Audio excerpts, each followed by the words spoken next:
Եկեք ընդունենք մի բան, լավ։ Այսօր մենք ունենք հսկայական ներդրում բանկերի կողմից տեղաբաշխում սպառողական վարկերի մեջ, սպառողական վարկերը տեսնում եք ինչ վիճակում է, ասկան գոնե կենտրոնական բանկի տրամադրած տվյալներով, որ ես խնդրել էի, հոկտեմբերի 1-ի դրությամբ կես տրիլիոնից ավել մայր-գումար տոկոս տուժ-տուգանքներ, ասկան իրանք տալիս են սպառողական վարկեր, բնակչությունը 300,000-ից ավել մարդ, այսինքն չափահաս անձանցից երևի 6-ից 1-ը ունի սպառողական չգործող վարկ, անուսալի վարկ։ Մնացած սաղ սպառողական վարկերի մեջ են։ Զգալի մասը դա գալիս է խաղատներից իհարկե, այդ էլ ենք հասկանում։ Հիմա դա թողած մենք մյուսը հիպոթեկային խնդիր, եթե երկրորդ, երրորդ բնակարան լինի, դեռ կհամաձայնվեի, որ դա ներդրում է, բայց մեծամասնությունը առաջի բնակարանն է, այսինքն նույնիսկ եթե կես-կես անենք, մեկը կստացի, որ բանկային պորտֆելի զգալի մասը գնում է սպառման ֆինանսավորման վրա, մեր ֆինանսական հատվածը եւ իրական հատված իրար չեն խոսում։ Հիմա կենտրոնական բանկը ինչ դրան էլ հիմա եկեք ավելացնենք նաեւ կենսաթոշակային հիմնադրամ, ֆոնդերը ներողություն եմ խնդրում։ Հիմա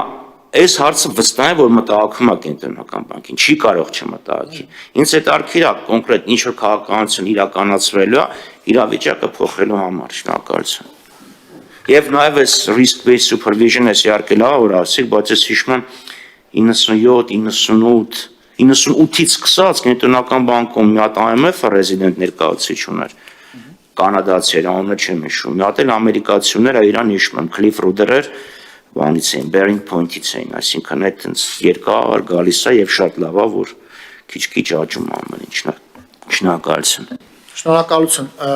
Ինչ վերաբերում է վարկային պորտֆելին, բնականաբար ժամանակի ընթացքում ես չգիտեմ, էլի, ես օրինակ կնախընտրեի, որ երկրում կարևորագույն պրոյեկտները, որոնք որ իրականացվում են, ոչ թե լինեին բանկային վարկի ֆինանսավորման, այլ լինեին կապիտալի շուկայի ֆինանսավորման։ Այսինքն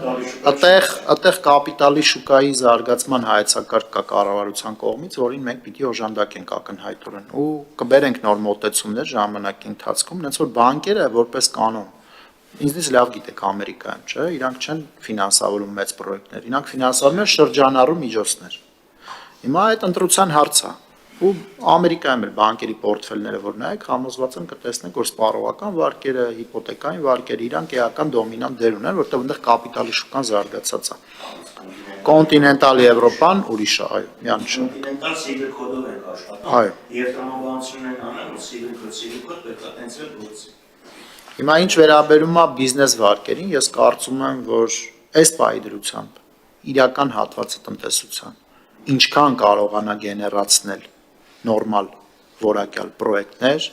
այնքան ֆինանսավորում կստանա թե բանկերից, թե ներբաներից, կենսաթոշակայիններից, որտեղ գումարներ կան։ Ես այն օրը Firebird-ի միջոցառման ժամանակ էլ գոլեգաներին ասացի, որ ինչքան լավ պրոյեկտներ լինեն, այդքան ֆինանսավորում երկրում կա։ Բարեբախտաբար մենք եկել հասել ենք մի կետի,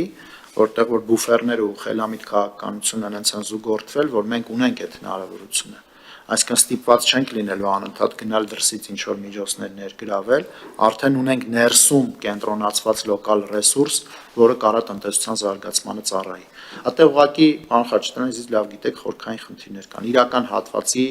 որոշակի ավելի էֆեկտիվ աշխատելու հարցեր ունենք։ Թափանցիկություն, կորպորատիվ կառավարում,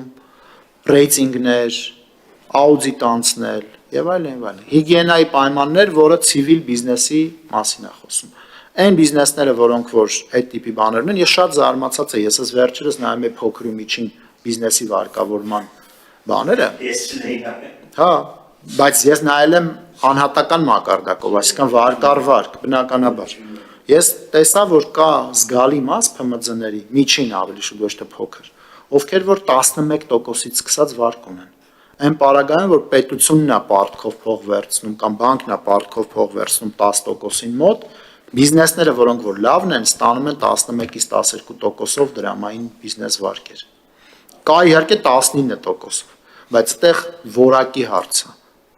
Ու դրա համար մեր այս վերջին ծրագիրը, որը որ մենք հիմա իրականացնում ենք, ուղղվածա լինելու լավերին օժանդակելու, այսինքն այն ՓՄԶ-ները, որոնք որ նորմալ հարկերը վճարել են, նորմալ վարկերը մարել են, մենք բանկերի հետ ունենք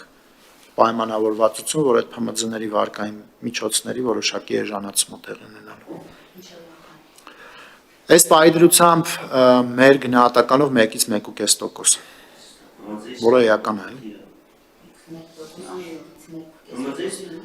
Վարկի տոկոսադրույքի 1.5-ից 1.5% նվազում։ 500 հոգի աշխատող չունի։ Քննարկողն են նույն